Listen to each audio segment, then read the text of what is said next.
भर दे इतनी भक्ति माँ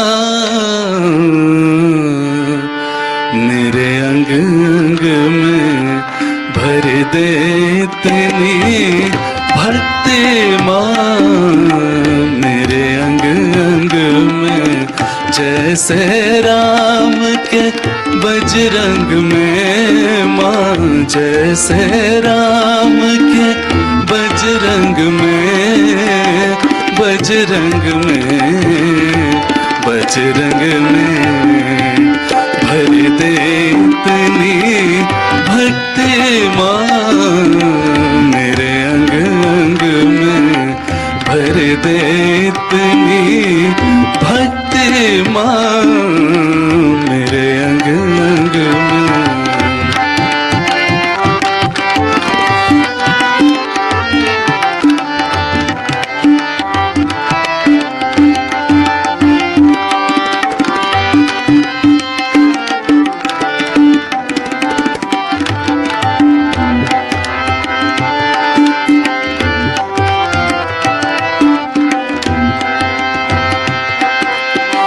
भर दे इतनी प्रीति माँ भर दे इतनी प्रीति माँ जितना पानी सागर में भर दे इतनी प्रीति माँ जितना पानी सागर में कमी नहीं होगी तभी कमी नहीं होगी तभी तनिक तेरे प्यार के आगर में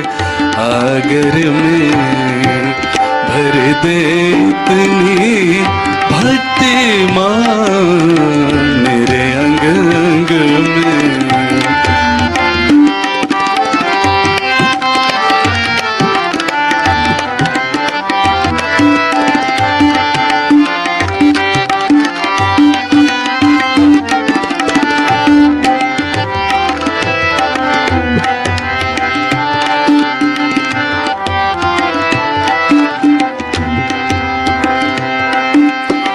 भीख तू इतनी दे दे माँ भीख तू इतनी दे दे माँ मेरी मैली चादर में भीख तू इतनी दे दे माँ मेरी मैली चादर में दर्पण हर पल देखूं तेरे सत्संग में भर दे इतनी भक्ति माँ मेरे अंग अंग में भर दे इतनी भक्ति माँ मेरे अंग अंग में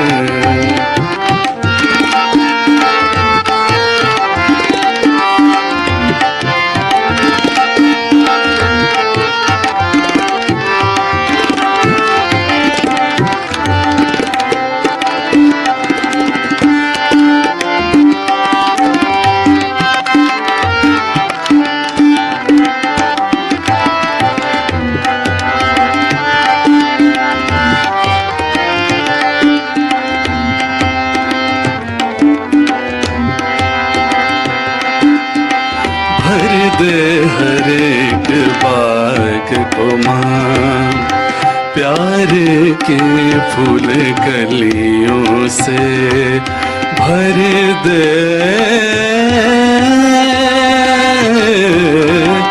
हर एक बाग को माँ प्यार के फूल और कलियों से महक तेरी आएगी तब महक तेरी आएगी तब महक तेरी आएगी तब सड़कों से गलियों से भर दे इतनी भक्ति माँ मेरे अंग अंग में, भर दे इतनी भक्ति माँ मेरे अंग अंग में। जैसे राम के बजरंग में माँ, जैसे राम के बजरंग में, बजरंग में, बजरंग में भर दे इतनी भक्ति माँ मेरे अंग अंग में, भर दे इतनी भक्ति माँ मेरे अंग अंग में, मेरे अंग अंग में, मेरे अंग अंग में।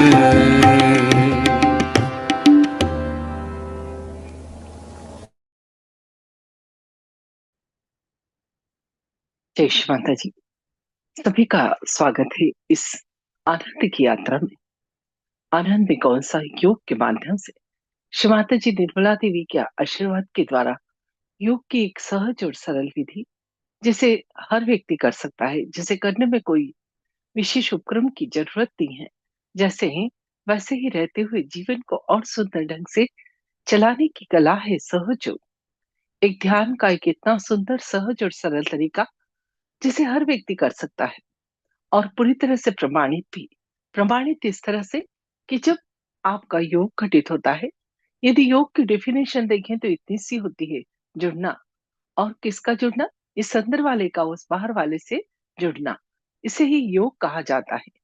तो जब उस सर्वव्यापी शक्ति से या उस डिवाइन पावर से, उस परमात्मा की शक्ति से जो ये सारा संसार चलाती है, हमारा योग घटित होता है, तो उस शक्ति को हम अपने दोनों हाथों पर और सिर के ऊपर तालु भाग पर अनुभव कर सकते हैं।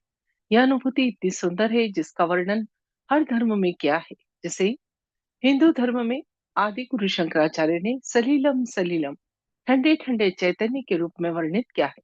जैसे बाइबल में cool breach of the Holi ghost कहा है। जैसे मुस्लिम धर्म में रूह तो पातंजल ने जिसे रितंभरा प्रज्ञा और नानक साहब ने जिसे अलख निरंजन कहा है, वही शक्ति को हम जो हमारे अंदर है, हमारी कुंडलिनी माँ जो हर व्यक्ति की व्यक्तिगत माँ है और जन्मों जन्मों से उसके हमारे साथ है, उसे जब हम श्री माता जी निर्मला देवी के आशीर्वाद के द्वारा जागृत करते हैं और हमारा योग होता है, तो अपने दोनों हाथों पर और सिर के ऊपर तालु भाग पर ठंडी या गर्म हवा के रूप में महसूस कर पाते हैं। यही नहीं, जब उस शक्ति को महसूस करते हैं, उस चैतन्य को, वाइब्रेशंस को, तो हमारे जीवन में हम बहुत सारी जगह से काम में भी ले सकते हैं। काम में किस तरह से लेना कि जैसे आपका घर का कोई व्यक्ति अच्छे कार्य के लिए जा रहा है, उसे आप वाइब्रेशंस दीजिए, ब्लेसिंग दीजिए। खाने को चैतन्यित कीजिए। कोई परेशान कर रहा है, उसकी शुभ मीटिंग कीजिए, बंधन डालिए। ऐसी छोटी-छोटी सी टेक्निक है जिनके माध्यम से इस वाइब्रेशंस के चैतन्य का हम उपयोग करके जीवन को बड़ा ही सरल और संतुलित बना सकते हैं। ये योग प्रमाणित है और अनमोल भी है। अनमोल इस तरह से कि एक जीवंत घटना है। एक भी जीवित काम हम नहीं कर सकते, एक पत्ता भी हम नहीं उगा सकते। इसलिए सहयोग एक जीवंत घटना है। श्री माता जी के आशीर्वाद से ही यह घटित होती है। और जब यह घटना घटित होती है तो इस जीवंत घटना को हम पैसों से नहीं कर सकते हैं। क्या हम धरती माँ को पैसे देकर पत्ता उगा सकते हैं? इसी तरह से इस शक्ति के जागरण के लिए कोई पैसा लिया दिया नहीं जाता है। कार्य ही इतना अनमोल है कि उसे आप पैसों से कर ही नहीं सकते, पूरी तरह से फ्री ऑफ चार्ज। तो इस तरह से सहयोग आज 180 देशों में फैला हुआ है, परंतु कहीं भी इसका कोई पैसा लिया दिया नहीं जाता है। कार्य ही इतना बड़ा है। आनंद को, शांति को क्या आप खरीद सकते हैं? यदि खरीद सकते तो लोग रोज खरीद लाते और कहते आज का दिन सुंदर गुजर गया। वो तो हमारे अंदर है। सिर्फ खुद को जानना और खुद को पहचानना है कि हम कौन हैं। ईश्वर ने कोई सबसे सुंदर रचना की है तो वो है मानव। और वो जब भी देखता है मानव जाति परेशान है तो उनकी मदद के लिए किसी न किसी स्वरूप में आता है। कभी अंशावतार, कभी पूर्ण अवतार, तो कभी गुरु के रूप में। इस समय एक ऐसे स्वरूप की आवश्यकता थी, जबकि घोर कलयुग है, जो प्रेममय हो, करुणामय हो। तो माँ का स्वरूप इस धरती पर आया, श्री माता जी निर्मला देवी का। और यह कार्य उन्होंने 5 मई 1970 को शुरू किया और आज पूरे विश्व में ये योग फैला हुआ है। ये योग हमने जब बच्चों के बीच कराया, स्कूल, कॉलेज, हॉस्टल्स में जाकर, क्योंकि मैं खुद आज करीब 30 साल से इस योग से जुड़ी हूँ और भारत के बहुत सारे शहर, दिल्ली, बॉम्बे, कलकत्ता, पुणे, सभी दूर रहने का अवसर मिला। खुद तो करती रही पर जन-जन तक भी यह सहयोग को पहुंचाती रही।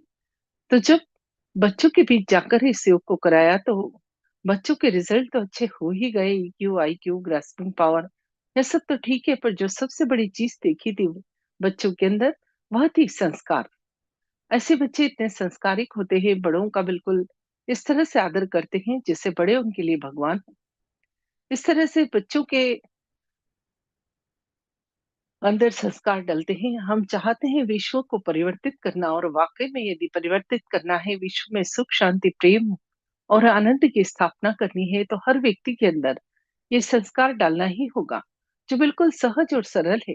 यह कार्य बिल्कुल ऐसे ही होता है, एक जैसे एक दिए से हम हजारों दिए जला सकते हैं, उसी तरह से ये कार्य होता चला जाता है और आज पूरे विश्व में चल रहा है। जब हमने ये योग गांव में जाकर किसानों को कराया, उन्होंने सहज कृषि की, मतलब बीजों को बोने के पहले श्री माता जी के समक्ष रखा, जल रखा। जब यह चैतन्य जल और बीज खेतों में बोया, फसलों को रोज वाइब्रेशंस दिए, गणेश चतुर्थी का पाठ किया, तो किसानों का कहना था जो सालों का कर्जा था वो खत्म हो गया, क्योंकि फसल दुगनी आई, फसलों को कीड़ा नहीं लगता था। उस फसल की एक विशेष खुशबू थी। इसी तरह से काफी सारे डॉक्टर, साइंटिस्ट इस कार्य की रिसर्च पर लगे हैं कि वाकई में इस शक्ति के जागरण के बाद हमारे अंदर की कॉस्मिक दशा में क्या चेंजेस आते हैं। तो डॉक्टरों ने अपने पेशेंट पर इसका प्रयोग किया और उनका कहना था ऐसी साइकोसोमेटिक डिसीज जिनका कि इलाज ही संभव नहीं था, जब उन पेशेंट को मेडिसिन मेडिटेशन प्लस मेडिसिन दोनों दिया तो उनकी रिकवरी जल्दी होने लगी। इस तरह से जो जिस क्षेत्र से आया था उसने अपने क्षेत्र में इसका प्रयोग किया। आज जो हम एक सेल अमीबा से इंसान बने, जो हमारा डेवलपमेंट होता गया, उसी के लिए एक एक अवतार इस धरती पर आते गए। परंतु हमने क्या करा कि झगड़ा मचा दिया। ये तो एक ही पेड़ पर लगे हुए अलग अलग फूल थे जिन्होंने तोड़ लिया और कहने लगे मैं इस धर्म का और मैं इस गुरु का मानने वाला। तो ईश्वर हमारी मदद के लिए अलग अलग समय, अलग अलग स्वरूपों में, अलग अलग ढंग से इस पृथ्वी पर आता है। आजकल जिससे बात करो वही फ्रस्ट्रेशन, डिप्रेशन, तनाव, यह सब बात करते हैं। क्यों और कहाँ से आता है, इस विषय पर थोड़ी सी चर्चा करते हैं। अभी आपके स्क्रीन पर हमारे अंदर के सूक्ष्म शरीर का फोटो आ रहा है। बाहर से भले ही हम लोग दिखने में अलग अलग हैं, पर अंदर से हम सबका शरीर एक जैसा होता है। जब बच्चा माँ के गर्भ में 3 माह का होता है, तो वो ईश्वर की शक्ति तालु भाग से प्रवेश करती है और शरीर में 3 नाड़ियां और 7 चक्र बनाती है। बची हुई शक्ति जहाँ हमारी रीढ़ की हड्डी खत्म होती है, वहां एक पवित्र अस्थि होती है, वहां 3.5 कुंडल बनाकर बैठ जाती है। यह शक्ति कुंडल बनाकर बैठी रहती है, इसलिए इस शक्ति को कुंडलिनी शक्ति कहते हैं। ध्यान में हम इसी शक्ति को जागृत करते हैं। जब यह मां जागृत होती है तो 3 नाड़ी और 7 चक्र से बने हमारे इस अंदर के शरीर को संतुलित कर देती है। अब असंतुलन क्या होता है, थोड़ी सी इस विषय पे चर्चा करते हैं। ये लेफ्ट साइड की इड़ा नाड़ी, जिसे चंद्र नाड़ी या लेफ्ट सिंपैथेटिक नर्वस सिस्टम कहते हैं। साइंस ने तो यह सब नाम अब दिए, हमारा अध्यात्म तो इतना गहन है कि उसमें सभी कुछ पहले से ही वर्णित है। तो ये ईड़ा नाड़ी चंद्र नाड़ी है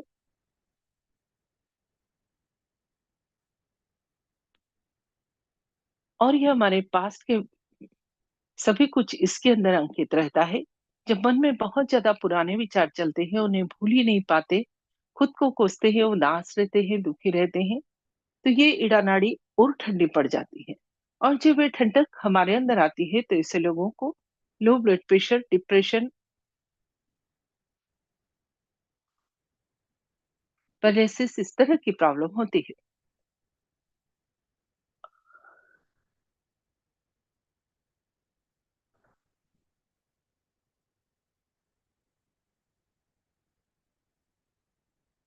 अब सभी लोग कहते हैं मत सोचो, मत विचार करो, पर विचार तो चलते ही रहते हैं।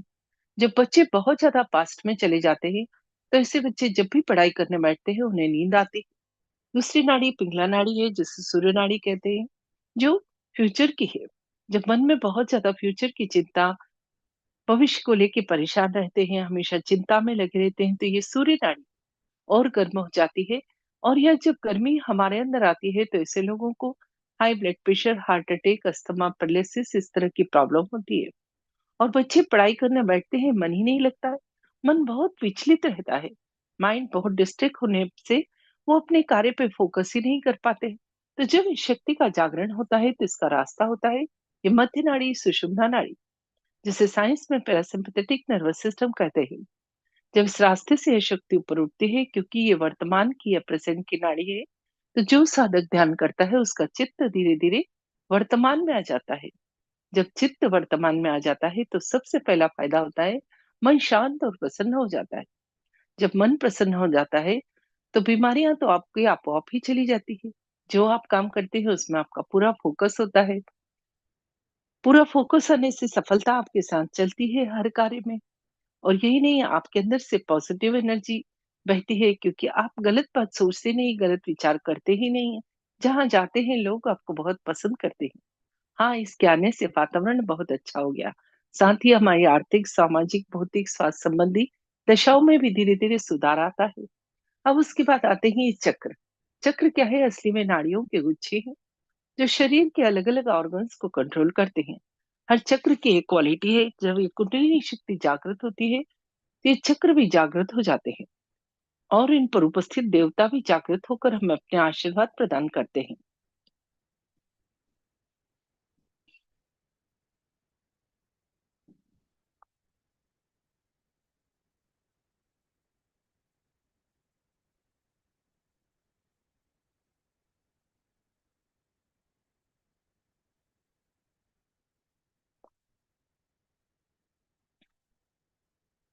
चक्र क्या है? नाड़ियों के गुच्छे हैं। जितनी भी नाड़ियां या नर्व से हाथ पर और पांव पर आकर खत्म होती है। सहयोग का एक ये नया आविष्कार है जो आज तक कभी नहीं हुआ था, कि खुद को जानना और खुद को पहचानना। खुद को जानना कैसे? कि जब इस शक्ति का जागरण होता है तो किसी चक्र में दोष होता है तो वहां रुककर कार्य करती है। जब ये माँ वहां रुककर कार्य करती है तो उस चक्र का पे जब कार्य करना पड़ता है तो उस चक्र की नर्व्स का एंड पॉइंट जो हाथ और पांव पे है, वहां पर झंझनाहट या गर्माहट होती है। और जब चक्र शुद्ध हो जाता है तो ठंडा चैतन्य उस स्थान से बहने लगता है। तो मूलाधार चक्र को हाथ और हथेली जहां मिलते हैं अनुभव कर सकते हैं। श्री गणेश का यह चक्र है, और जब यह जागृत हो जाता है तो उनकी क्वालिटी बुद्धि, विवेक, पवित्रता, अबोधिता और मंगलमयता हमारे अंदर आती है।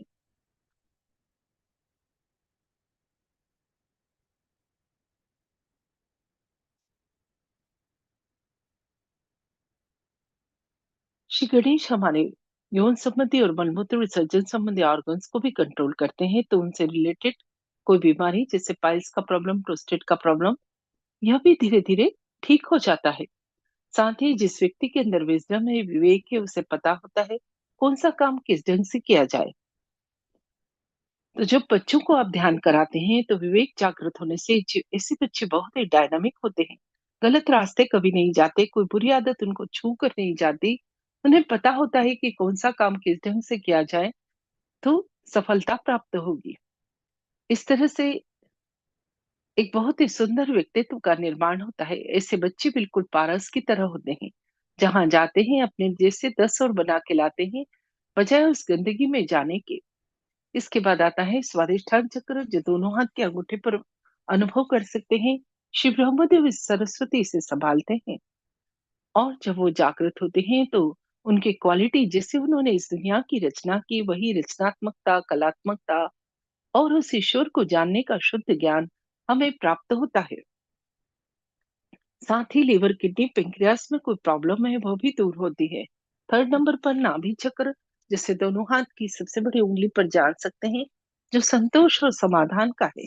इस चक्र के जागृत होने पर व्यक्ति के अंदर समाधान आने से उसे बहुत ज्यादा जो एक चीजों के प्रति मोह रहता है, जिसके कारण वो हमेशा परेशान रहता है और गलत काम करता है, वो दूर हो जाता है। और समाधान आने से पेट संबंधी प्रॉब्लम भी दूर होती है, क्योंकि जो व्यक्ति असमाधानी है, आप देखिए उसको पेट संबंधी समस्या सदैव बनाई रहेगी, और उसके चेहरे का भी एक नूर कभी नहीं रहेगा, तेज कभी नहीं रहेगा। यदि ये भवसागर है, वॉइड जो गुरुओं का स्थान है, जो दोनों हाथ की हथेली के बाहर हिस्से में आप फील कर सकते हैं। जब कुंडलिनी माँ यहाँ आती है, इस भवसागर में आकर हमारा गुरु तत्व जागृत करती है, तो हम स्वयं के गुरु बन जाते हैं। कहीं मत्था टेकने की, पैसा खर्च करने की जरूरत ही नहीं है।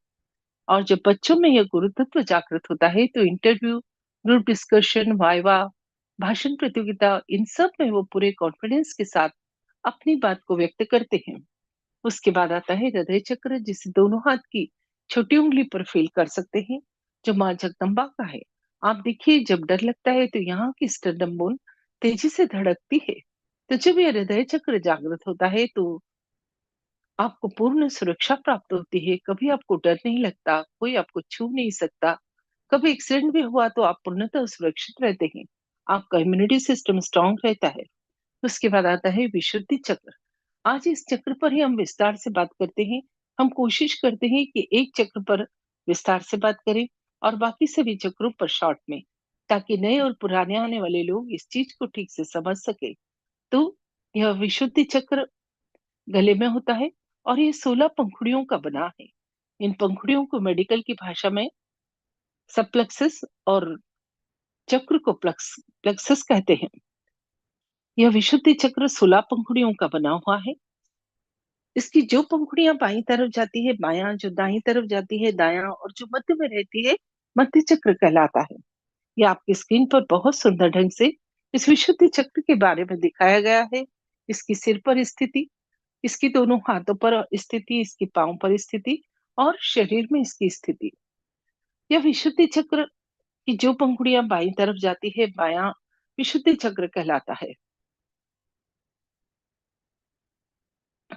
यहाँ पर विष्णु माया का स्थान होता है, जो श्री कृष्ण की बहन है, जिनके कारण आसमान में बिजली चमकती है, जिनके प्रकोप से ही, गुस्सा होने पर ही ये जलजला आता है, भूकंप आता है, अतिवृष्टि होती है। लिफ्ट विशुद्धि पर श्री विष्णु माया का स्थान है।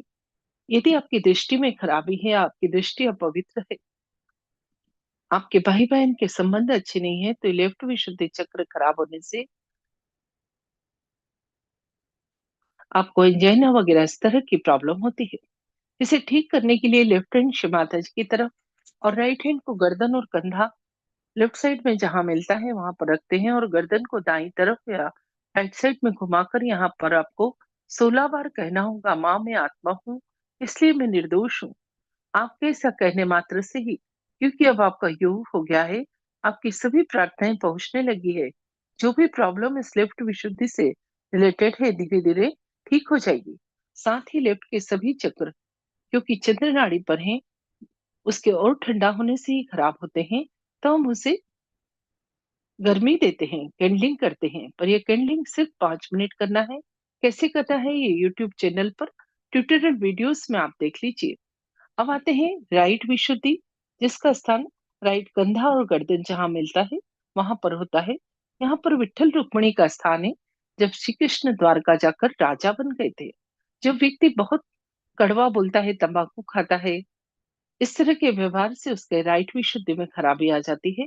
इसके लिए राइट हैंड श्री माता जी की तरफ और लेफ्ट हैंड को गर्दन और कंधा जहां मिलता है वहां पर रखकर गर्दन को बाईं तरफ या लेफ्ट साइड घुमाकर यहाँ पर आप श्री विठ्ठल रुक्मिणी से प्रार्थना करें कि मेरी वाणी में मधुरता दो। ऐसी 16 बार आपको प्रार्थना करने से इस चक्र के दोष दूर होते हैं। साथ ही मध्य के चक्र और राइट साइड के चक्र फुट सोकिंग से ठीक होते हैं। फुट सोक या नमक के पानी में पाँव रखना, यह भी आप YouTube पर ट्यूटोरियल वीडियोस में देख सकते हैं। मध्य विशुद्धि चक्र पर राधा कृष्ण का स्थान है। जब वो जागृत होते हैं तो वाणी में मधुरता, व्यक्तित्व में आकर्षण, साक्षी भाव, डिवाइन डिप्लोमेसी, ये सारी क्वालिटी हमारे अंदर धीरे धीरे डेवलप होती है। साथ ही दोनों कंधों पर श्री चक्र और ललित चक्र होते हैं। जब इन्हें कंधों को हम एक्सपोज करते हैं, खुला रखते हैं, तो इन कंधों में प्रॉब्लम आ जाती है। स्पेंडोलाइटिस, थायराइड, इस तरह की बीमारियां होती हैं। इसलिए महिलाओं को सदैव कंधों को ढककर रखना चाहिए। पुरुषों को सदैव अपने अंदर बनियान पहनना चाहिए। इस तरह की कुछ जो हमारी सांस्कृतिक बातें हैं, शिव माता जी ने सिखाई है अपने इन चक्रों को शुद्ध रखने के लिए। साथ ही दोनों भुवों के मध्य में हंसा चक्र होता है। जो सत सत विवेक का है, जैसे हंस दूध और पानी को अलग करता है, दूध पी लेता है और पानी छोड़ देता है, वही क्वालिटी हमारे अंदर धीरे धीरे आ जाती है। पर जब व्यक्ति को कम उम्र में ही ज्यादा जिम्मेदारी आ जाती है तो साइनस की प्रॉब्लम हो जाती है। उसे ठीक करने के लिए लेफ्ट हैंड माता जी की तरफ और राइट हैंड के अंगूठे के पास वाली उंगली को दोनों भुवों के मध्य में रख दें तो और घुमाएं उसको क्लॉकवाइज और प्रार्थना करें, माँ कृपा करके मुझे सत सत विवेक प्रदान करो। तो आपको इस तरह की प्रॉब्लम से भी धीरे धीरे छुटकारा मिलेगा। यह चक्र आकाश तत्व का बना हुआ है, ईथर एलिमेंट का। जब हम उस विराट से जुड़ जाते हैं, उसके अंग प्रत्यंग बन जाते हैं, तो हम उससे एक होने से हमारी पर्सनल कोई प्रॉब्लम नहीं रहती। सारी प्रॉब्लम वो ईश्वर ही देखता है। हम उस विराट के अंग प्रत्यंग हो जाते हैं। इस तरह से आज हमने इस विशुद्धि चक्र के बारे में जाना। अब कल हम आज्ञा चक्र के विषय में जानेंगे। रोज हम कोशिश करते हैं एक चक्र पर विस्तार से समझाने की, ताकि नए और पुराने आने वाले लोग इस चीज को समझ सकें। आज्ञा चक्र का स्थान कपाल के मध्य और सर के पीछे होता है। इस चक्र से ऊपर जाना बहुत ही कठिन काम था, क्योंकि इसकी जो क्वालिटी है बहुत ही कठिन, क्षमा करना। क्योंकि यहाँ पर लेफ्ट नाड़ी राइट में और राइट नाड़ी लेफ्ट में जाकर ईगो और सुपर ईगो के अहंकार और प्रत्यहंकार के दो बैलेंस बन जाते हैं, जो कुंडलिनी माँ के मार्गों को अवरुद्ध कर देते हैं। परंतु शिव माता जी के आशीर्वाद से जब यह क्षमा की शक्ति आती है तो यह आज्ञा चक्र पर ये दोनों बैलून्स पिचक जाते हैं और कुंडलिनी माँ इस आज्ञा चक्र से ऊपर उठकर सिर के ऊपर तालु भाग पर सहस्त्रार चक्र पर पहुंच जाती है। जहाँ लिम्बिक एरिया में एक तालु भाग पर एक ब्रह्मरंध्र होता है, वो खुल जाता है और कुंडलिनी माँ इस ब्रह्मरंध्र का भेदन कर उस चारों तरफ फैली हुई परमात्मा की शक्ति से हमारा योग करा देती है। और जब योग घटित होता है तो उस शक्ति को दोनों हाथों पर और सिर के ऊपर तालु भाग पर अनुभव कर पाते हैं, ठंडी या गर्म हवा के रूप में, जो भी इसी वक्त आप अनुभव करेंगे।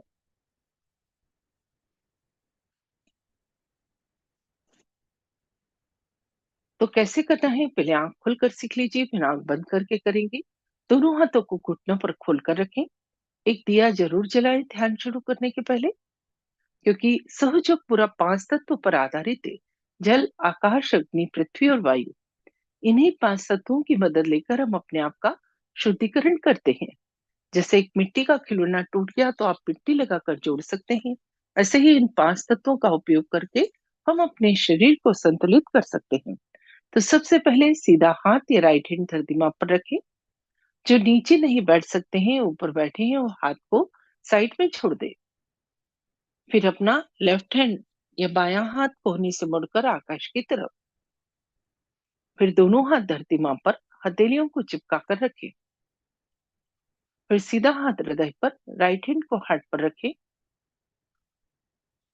यही हाथ अपने कपाल पर, यही हाथ सर के पीछे और यही हाथ सर के ऊपर तालू पर रखेंगे। थोड़ा सा देख लीजिए। इस तरह से हथेली की चमड़ी से सिर की चमड़ी को 7 बार घुमाएंगे। जिस तरह से घड़ी का काटा घूमता है, वहीं पे हाथ ऊंचा करके उस शक्ति को फील करेंगे। थोड़ा आगे पीछे, थोड़ा दाएं बाएं और तालू से ऊपर नीचे कर कर देखेंगे। फिर दूसरे हाथ से भी देखेंगे और दोनों हाथ आकाश की तरफ करके गर्दन पीछे करके एक प्रश्न पूछेंगे। बस इतना ही करना है। जैसा इसका नाम है उतना ही सहज और सरल, जिसे हर व्यक्ति कर सकता है, जिसे करने में कोई तकलीफ न हो। तो अभी आपकी स्क्रीन पर श्री माता जी का फोटो आ रहा है। वो फोटो बहुत खास है, कहीं बाजार में नहीं बिक्री होता है। इस फोटो से निकलने वाली चैतन्य की किरणें ही हमारी इस कुंडलिनी शक्ति के जागरण में हमारी मदद करती है। इस फोटो का एक विशेष कोफिशिएंट है, आकार प्रकार है।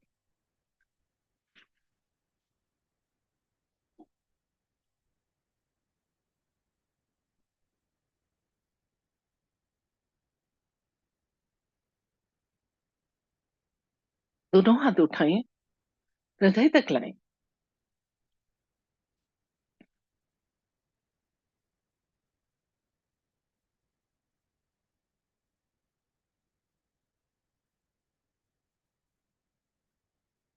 यहाँ पर आप प्रार्थना करें पूर्ण हृदय से, माँ कृपा करके मुझे योग प्रदान करो।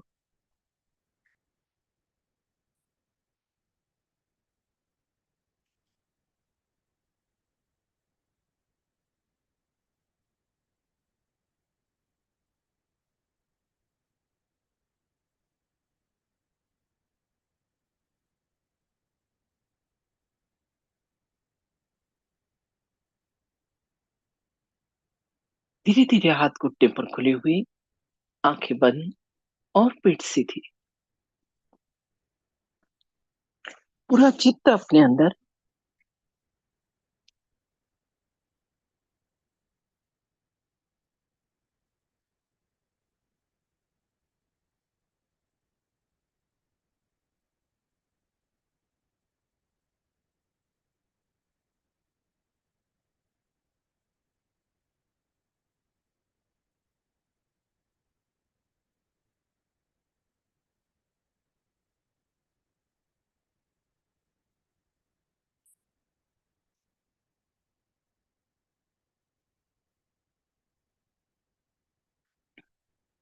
दोनों हाथ घुटने पर खुले हुए, आंखें बंद और पीठ सीधी।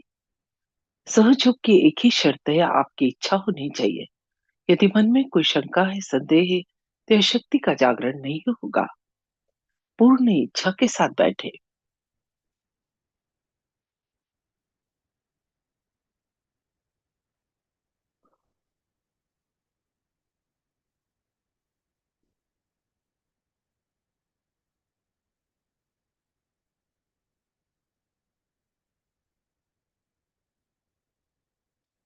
ये एक बहुत ही विशेष समय है, एक जीवंत घटना जो माँ के आशीर्वाद से घटित होने वाली है।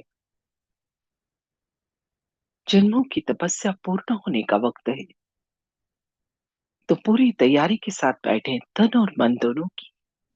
पूरे ध्यान के दौरान पीठ को सीधा रखें, आंखें बंद और अपना सीधा हाथ या राइट हैंड धरती दिमाग पर रखें।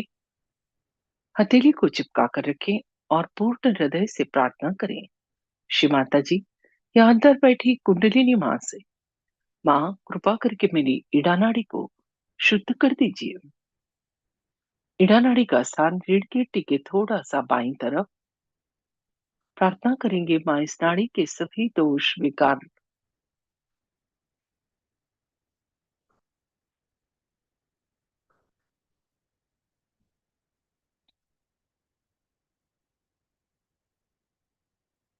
जन्मों जन्मों से आई खराबियां, वो संस्कार, सारी अशुद्ध इच्छाएं सीधे हाथ के द्वारा धरती माँ में समा दो।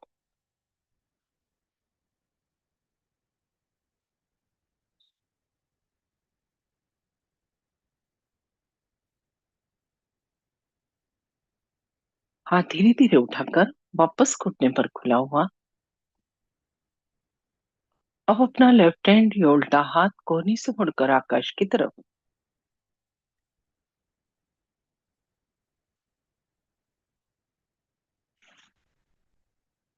पिंगला नाड़ी के शुद्धिकरण की प्रार्थना, उसका स्थान रीढ़ की हड्डी के थोड़ा सा दाईं तरफ या राइट साइड में। प्रार्थना करेंगे, माँ इस नाड़ी के सभी दोष विकार, भविष्य की चिंताएं, अतिरिक्त गर्मी कृपा करके लेफ्ट हैंड के द्वारा आकाश तत्व में समा दो।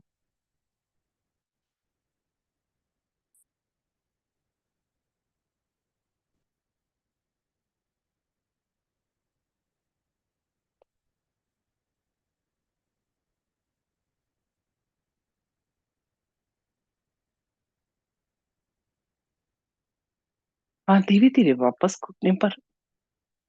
अभी दोनों हाथ धरती माँ पर। धरती माँ को प्रणाम करें और प्रार्थना करें, हे धरती माँ, अभी भी मेरी दोनों नाड़ियों में यदि कोई दोष बाकी है, तो कृपा करके आप अपने अंदर शोषित कर लो।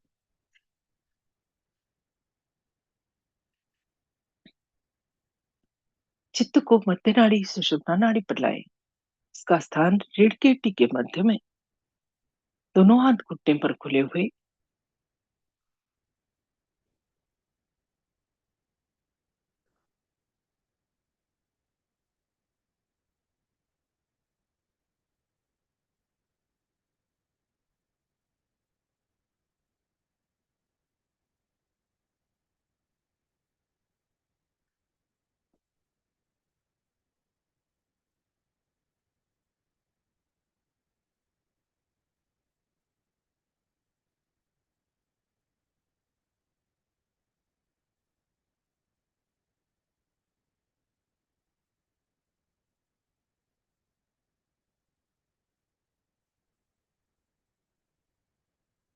चित्त मध्य नाड़ी सुषुम्ना नाड़ी पर, उसका स्थान रीढ़ की हड्डी के मध्य में। शिव माता जी से पूर्ण हृदय से प्रार्थना, माँ कृपा करके इस सुषुम्ना नाड़ी को जागृत कर दो और मुझे वर्तमान में ले आओ।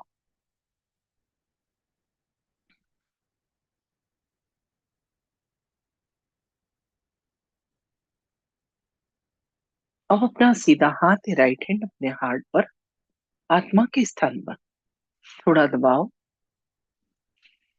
पूरा चित्त हाथ के नीचे, और प्रार्थना करेंगे, माँ मैं शुद्ध आत्मा हूँ। मैं ये शरीर मन बुद्धि अहंकार कुछ भी नहीं। मैं सिर्फ आत्मा हूँ, और जब मैं आत्मा हूँ तो मैं निर्दोष भी हूँ। आत्मा में कोई दोष नहीं होता। पूरे विश्वास के साथ कही। जब हम इस तरह से कहते हैं तो अंदर बैठी कुंडलिनी माँ बहुत प्रसन्न होती है और जागृत होने के लिए तैयार होती है।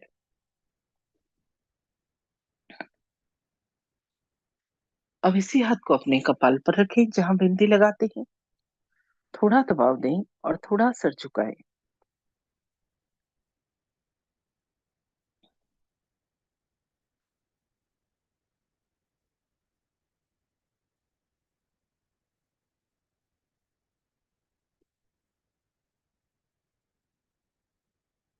यहाँ पर कहीं, माँ आज मैंने सबको क्षमा किया और अपने आप को भी क्षमा किया।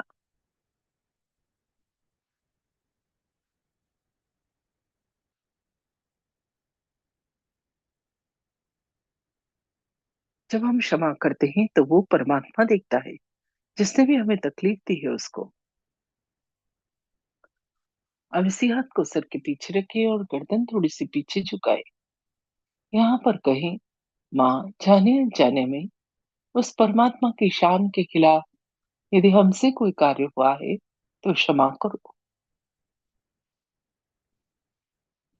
परमात्मा क्षमा का सागर है, दया का सागर है। हमारी सभी गलतियों के लिए क्षमा करता है। अब यही हाथ उठाकर हथेली को तान कर सिर के ऊपर तालू पर रखें। उंगलियों को थोड़ा फैला दें और तान लें। हाथ को बिना उठाए हथेली की चमड़ी से सिर की चमड़ी को बिल्कुल धीरे धीरे 7 बार घुमाएं, घड़ी के कांटे की दिशा में, क्लॉकवाइज डायरेक्शन में। और प्रार्थना करें, श्री माता जी कृपा करके मुझे आत्म साक्षात्कार दो, सेल्फ रियलाइजेशन दो। उस सर्वव्यापी शक्ति से जो ये सारा संसार चलाती है, मेरा योग करा दो। उस शक्ति की अनुभूति दो। हाथ घुमाना बंद। धीरे धीरे हाथ वापस घुटने पर खुले हुए। थोड़ी देर ध्यान लगाएं। चित्त को तालु पर, दोनों हाथ घुटने पर खुले हुए, आंखें बंद और पीठ सीधी।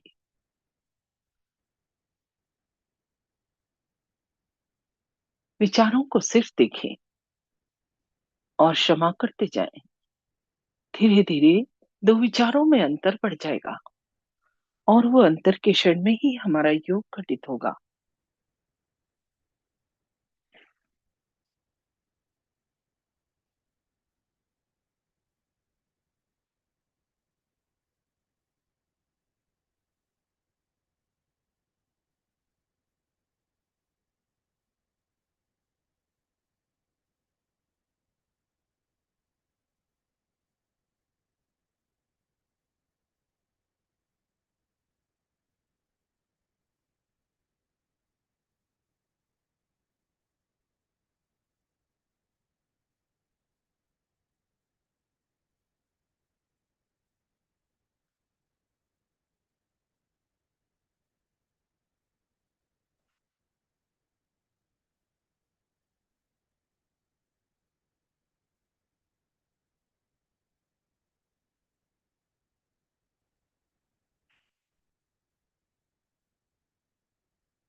आंखें बंद ही रखें और अपना अटेंशन दोनों हाथ की हथेली और उंगलियों के टिप्स पर लाए।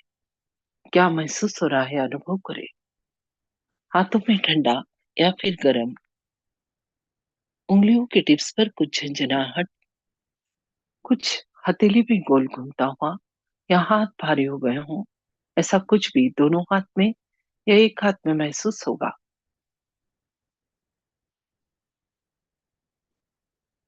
ये जो अनुभव हो रहा है ये इस बात का प्रमाण है कि हमारी शक्ति का जागरण हो गया और उस परमात्मा की निराकार शक्ति हमारे दोनों हाथों पर और सिर के ऊपर तालु भाग पर ठंडी या गर्म हवा के रूप में महसूस होने लगी है।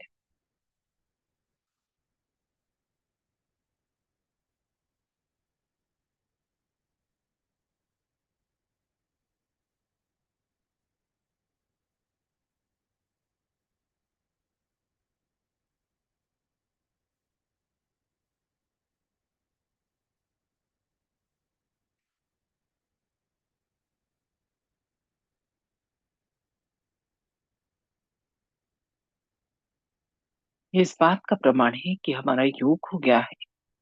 और अधिक जानने के लिए सीधे हाथ को उठाकर सिर के ऊपर तालू पर लाए।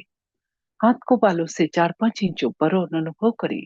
तालू से निकलती हुई ठंडी या गर्म हवा हथेली को छूती हुई। कंफर्म करने के लिए हाथ थोड़ा तालू से आगे पीछे, थोड़ा दाएं बाएं और तालू से ऊपर नीचे कर कर देखें। किसी किसी को तो बहुत ऊपर तक ठंडक की अनुभूति होती है। वापस हाथ नीचे ले आए। अभी दूसरे हाथ से चेक करें। हाथ को तालू से बालों से 4-5 इंच ऊपर और अनुभव करें चैतन्य लहरियों को जो तालू से निकल रही है और हथेली को छू रही है। बहुत ही सूक्ष्म घटना है, इसलिए ध्यान से अनुभव कीजिएगा। हाथ थोड़ा तालू से आगे पीछे, थोड़ा दाएं बाएं और तालू से ऊपर नीचे कर कर देखें। अभी अपने दोनों हाथ आकाश की तरफ और गर्दन पीछे। यहाँ पर एक प्रश्न पूछे, माँ के यही वो शक्ति है जो सारा संसार चलाती है? क्या यही परमात्मा के प्रेम की शक्ति है? क्या यही डिवाइन पावर है? उत्तर में हमारे हाथों पर और स्पष्ट अनुभूति होगी। जो अनुभूति हो रही थी वो और बढ़ जाएगी। ये इस बात का प्रमाण है कि हमारा प्रश्न सही है। हाथ धीरे धीरे वापस घुटने पर। कुछ सेकंड शांत और अपने अंदर देखें इस समय की स्थिति को। क्या मन शांत है, प्रसन्न है, विचार कम है? यदि इसका उत्तर हाँ है तो दोनों हाथ जोड़ लें। अंदर बैठी कुंडलिनी माँ और श्री माता जी को धन्यवाद स्वरूप प्रणाम करें। धीरे धीरे आंखें खोलें और अपने हाथ भी खोल लें। जय श्री माता जी।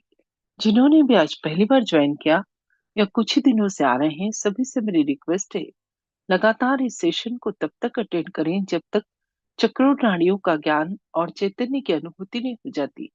उसके बाद आप हमारे गहन ध्यान का सेशन अटेंड कर सकते हैं, जिसकी जानकारी अभी आपको दी जाएगी। जय श्री माता जी। जय श्री माता जी सभी को। जो भी साधक आज पहली बार जुड़े हैं, आपसे विनती है कि कुछ दिन इस सेशन को आप ज़रूर देखें।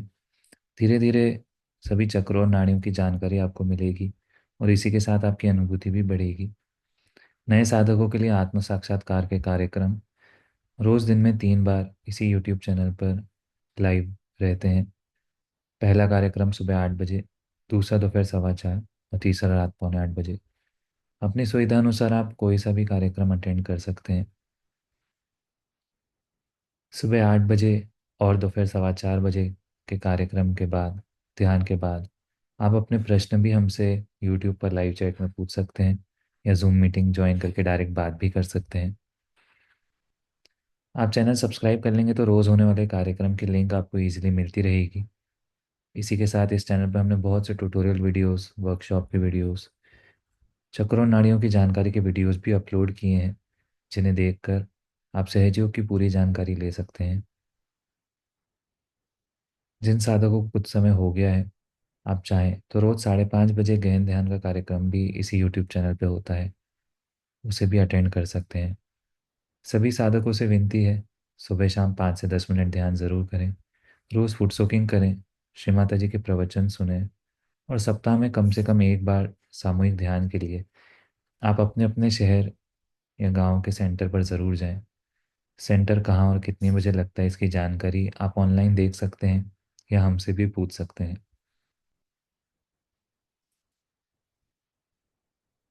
नए साधकों के लिए हम एक बार और बताना चाहेंगे कि आपकी कोई भी प्रश्न है तो सुबह 8 बजे या दोपहर 4:15 बजे के कार्यक्रम में ध्यान के बाद आप अपने प्रश्न हमसे लाइव पूछ सकते हैं।